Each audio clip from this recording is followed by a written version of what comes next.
Bien, avancemos con este segundo video de equilibrio líquido-vapor. Vamos a estudiar ahora ejemplos concretos de mezclas binarias y qué pasa cuando las soluciones no son ideales. La primera mezcla que vamos a analizar es la de tolueno y benceno. Estas son dos moléculas que son muy similares y por lo tanto la mezcla tiene comportamiento casi ideal en todo el rango de composiciones. Como la mezcla tiene estas características, la presión parcial de cada componente obedece la ley de Raoult siempre y se pueden utilizar las ecuaciones que hallamos en el video anterior para describir el sistema en cada punto. Segundo ejemplo, mezcla de disulfuro de carbono y acetona. Información experimental del análisis de la fase de vapor de estas soluciones revelan que siempre la presión parcial de cada uno de los componentes es mayor que la que predice la ley de Raoult para el mismo.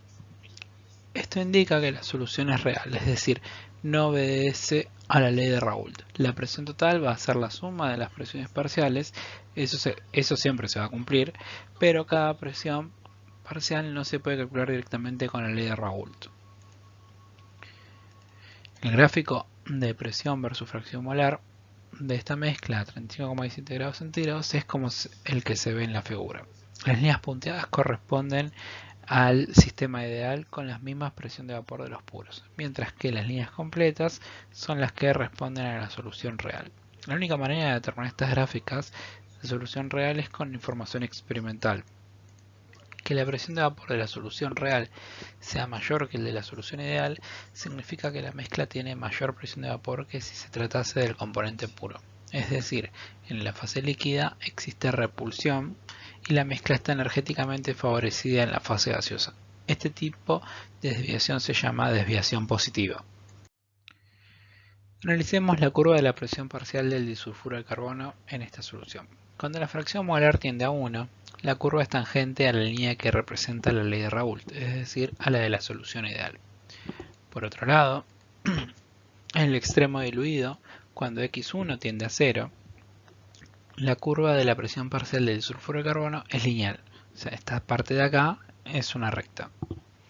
En esa zona es válida la ley de Henry, la cual indica que la presión parcial de una solución muy diluida es igual a la constante de Henry para ese componente en esa mezcla multiplicada por la fracción molar del componente. Notemos que la constante de Henry es característica de la mezcla y es distinta para cada uno de los dos componentes. Por eso no la vamos a encontrar tabulada. Para la acetona pasa lo mismo, cuando se encuentra muy diluida cumple la ley de Henry y cuando está casi pura cumple la ley de Raoult. Por lo tanto podemos afirmar que en los límites se cumple lo siguiente. Cuando la fracción molar de la acetona tiende a 0, se cumple para la acetona la ley de Henry y para el disulfuro de carbono la ley de Raoult. Y cuando la fracción molar de la acetona tiende a 1, podemos decir que se cumple para el sulfuro de carbono la ley de Henry y para la acetona se cumple la ley de Raoult. Analicemos esta mezcla ahora, cloroformo y acetona. Además de las curvas reales, veamos cómo son las gráficas de la ley de Raoult. Como se ve, la presión parcial de cada componente es menor que la que predice Raoult.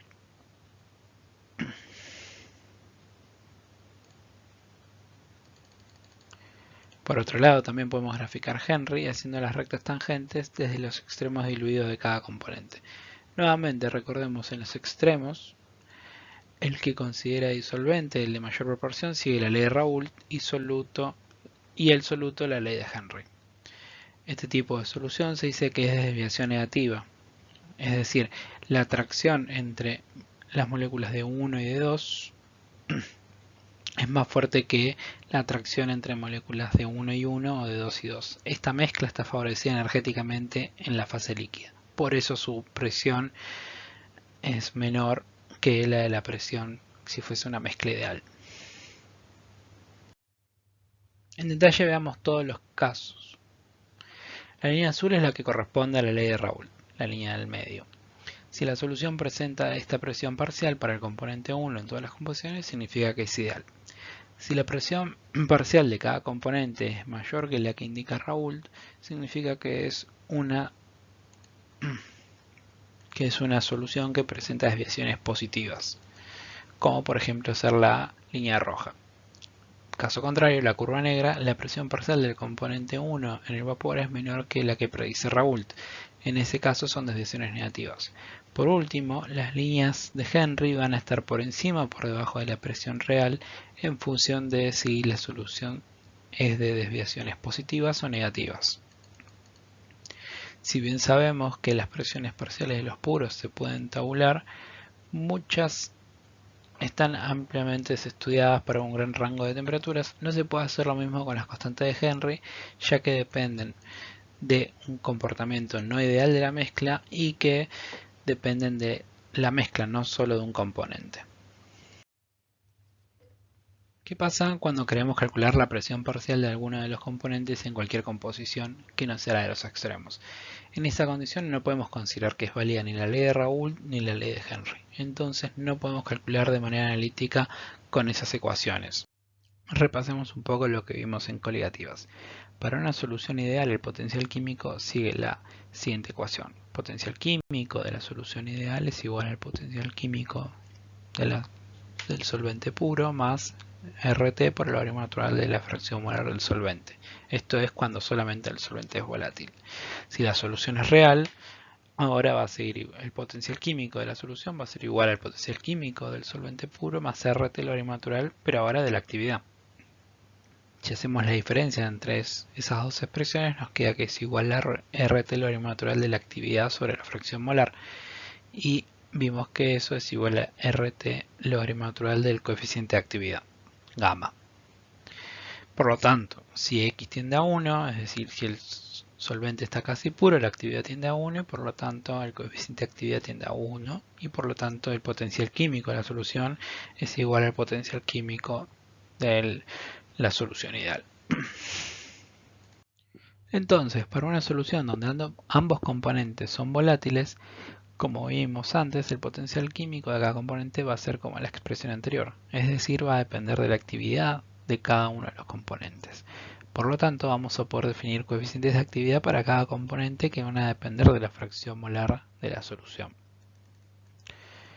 Por lo tanto, podemos definir Raoult, pero para una solución real de la siguiente manera. La presión parcial es la fracción molar en el líquido multiplicada por la presión de vapor del componente I puro por su coeficiente de actividad de Raoult, gamma I de Raoult. Para Henry es similar, la presión parcial del componente I va a ser igual a la fracción molar en el líquido multiplicada por la constante de Henry de ese líquido de ese componente en esa solución multiplicada por el coeficiente de actividad de Henry. La presión parcial para la misma composición tiene que ser igual por más que la calculemos según Raoult o según Henry. Por lo tanto, si tenemos desviaciones positivas, la presión es mayor que la calculada por Raoult. Por lo tanto, el coeficiente de actividad según Raoult es mayor a 1. Y lo contrario pasa con el de Henry. Por otro lado, si la desviación es negativa, la presión es menor que la presión real de la solución es menor que la que predice Raoult, ergo el gamma I de Raoult es menor a 1 y el de Henry es mayor a 1. Siempre determinamos el signo según Raoult, no según Henry, es decir, el tipo de desviación, si es positiva o negativa, la vamos a determinar en función de Raoult. Es importante además notar que las desviaciones son del par, porque las mismas se basan en la atracción o repulsión de las moléculas en la fase líquida. Si el coeficiente de actividad del componente 1 es mayor a 1, entonces el del componente 2 también. Ese es un punto importante de verificación. Si calculamos un coeficiente de actividad para un componente mayor a 1, o sea, que nos indique desviación positiva, el del otro componente también nos tiene que dar mayor a 1. A continuación, repasamos las expresiones para los potenciales químicos de cada componente en la solución utilizando la ley de Raoult. El potencial químico del componente es igual al potencial químico del componente estándar, o sea, DAGA, más RT logaritmo natural de PI sobre P DAGA. Que es igual a ¿qué? al mu i daga más RT, logaritmo natural de la fracción molar por la presión de vapor del componente cuando está puro, multiplicada por el coeficiente de actividad según Raoul. Si trabajamos un poco las ecuaciones, vemos que el potencial químico nos queda igual al potencial químico del componente puro más RT, logaritmo natural de la fracción molar, multiplicada por el coeficiente de actividad, gamma I R. Lo mismo podemos hacer usando la ley de Henry. Ahora la presión parcial la reemplazamos por xi, la constante de Henry para el componente I en la solución IJ, y multiplicada por el coeficiente de actividad de Henry. La única diferencia es que ahora en el último caso, cuando asociamos mu i daga más RT, logaritmo natural de la constante de Henry, eso corresponde al mu i cuando la solución tiende a dilución infinita, al potencial químico del componente I cuando la solución tiende a dilución infinita, más RT, logaritmo natural de la fracción molar multiplicada por el gamma I de Henry. Bien, como ya vimos, la presión parcial las podemos definir según cualquiera de los dos criterios, según Henry o según Raoul. Esto implica que ambos coeficientes están relacionados. Por lo tanto, la relación entre los coeficientes se va a mantener de tal manera de que si cambia uno de la relación entre los coeficientes de actividad se va a mantener. Por lo tanto, si cambia uno de ellos, va a cambiar el otro. Y como dependen de las constantes, de la constante de Henry y de la presión del componente puro, entonces al cambiar uno podemos calcular el otro. Análogamente, podemos definir los estados tipo, es decir, cuando el potencial químico del componente I cuando está puro menos el potencial químico del componente I en dilución infinita va a ser siempre igual a RT, logaritmo natural de la presión de vapor de I cuando está puro sobre la constante de Henry.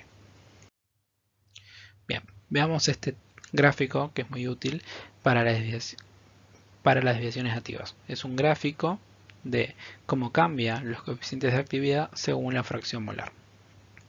Empecemos con gamma 1 de Raoul. Gamma 1 de Raoul va a seguir esta ecuación de acá, según la relación que vimos recién. Por lo tanto, cuando la fracción molar del componente 1 tiende a 1, sabemos que cumple Raoul, por lo tanto el gamma 1 de Raoul tiende a 1. En el caso contrario, cuando x1 tiende a 0, por lo tanto en ese caso gamma 1 de Henry tiende a 1 y por lo tanto el gamma 1 de Raoul va a ser igual a la constante de Henry sobre P1 puro. O sea, la presión de vapor del componente 1 cuando está puro. Como sabemos que son desviaciones negativas, este valor tiene que ser negativo. Por lo tanto, tiene que ser menor que 1. Por lo tanto, la constante de Henry tiene que ser menor que la presión de vapor del puro 1. Y nos ubica en ese punto. Si completamos la función, completamos toda esta función que vemos ahora en pantalla. Por otro lado, gamma 2 de Raoul. Gamma 2 de Raoul va a seguir la misma ecuación, pero con los coeficientes para el componente 2. En el extremo, cuando x1 es igual, tiende a 1, entonces x2 tiende a 0. Seguimos hablando del extremo derecho. Por lo tanto, el gamma 2 de Henry va a tender a 1 y por lo tanto el gamma 2 de Raoul va a tender a la constante 2,1 de Henry sobre la presión de vapor del componente puro 2. Y también va a ser menor que 1, porque si es desviación negativa para uno, es también desviación negativa para el otro. En el otro extremo vamos a tener que cuando x1 tiende a 0, x2 tiende a 1 y gamma 2 de Raoul tiende a 1. Y partimos desde la unidad. Si unimos los dos valores, listo. Por otro lado, veamos ahora los coeficientes de actividad según Henry. Las expresiones son las mismas pero inversas. Entonces, cuando estamos en el extremo diluido para el componente 2, que correspondería a este extremo de acá, x1 tiende a 1 y y x2 tiende a 0, y en este caso para el componente 2 se cumple Henry. En el caso contrario, para el componente 2 se cumple Raúl. Si hacemos lo mismo, pero para gamma 1 de Henry, en el caso cuando estamos hablando de Henry va a ser igual a 1 cuando x1 tiende a 0 en el extremo izquierdo, y igual a la presión de vapor del componente 1 puro sobre la constante 1,2 de Henry en el extremo derecho, en este lado de acá. Bien, veamos de vuelta un gráfico de presión versus composición y analicemos los coeficientes de actividad. Si las desviaciones son negativas, de desviaciones negativas, perdón. Entonces, en esta zona de acá, en la zona A que está ahora sombreada, bien, ahí vemos que la concentración del componente 1 es baja, y en particular en este extremo de acá, bien sobre el eje, tiende a 0. En este extremo de acá, la ley que se cumple es Henry para el componente 1 y Raúl para el componente 2. En ese punto, en esta zona, o en punto estrictamente correcto, bien tendiendo a 0, se cumple esta ecuación, pero siempre y cuando veamos que los datos de la presión real sigan a Henry y a Raúl, podemos decir que se puede calcular la presión total como según esas dos presiones. Noten que no es necesario que siempre calcular las presiones parciales según los dos criterios a la vez. O sea, yo puedo calcular la presión del componente 1 según Henry y la presión del componente 2 según Raúl, o viceversa, o con las dos juntas, depende de los datos que yo tenga. Por otro lado, en la otra zona, en la zona B, la que apareció ahora, en este lado se cumple para el componente 1 Raúl y para el componente 2 Henry. De esa manera, en cada uno de esos casos, yo puedo decir que el coeficiente de actividad según Raúl va a ser 1 para el componente 1 y el coeficiente de Henry para el componente 2 va a ser 1.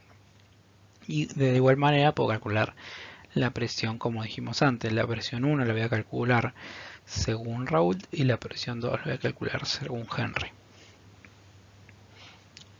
En todo el espectro, en C por ejemplo ahora, en todo el otro espectro donde no puedo considerar que ni Raúl ni Henry son válidos, entonces no tengo otra opción más que calcular los coeficientes de actividad. De vuelta, para calcular los coeficientes de actividad yo debería conocer información experimental. Por ejemplo, yo debería hacer un ensayo en X1, imagínense 0,5, saber cuánto es la presión de vapor para esa composición a la temperatura que estoy trabajando, hacer un ensayo para determinar de ese vapor cuál es la fracción molar de cada uno de los componentes, y en función de tener la fracción molar puedo calcular la presión parcial de cada uno de los componentes, y con la presión parcial despejar los gamma 1, los coeficientes de actividad.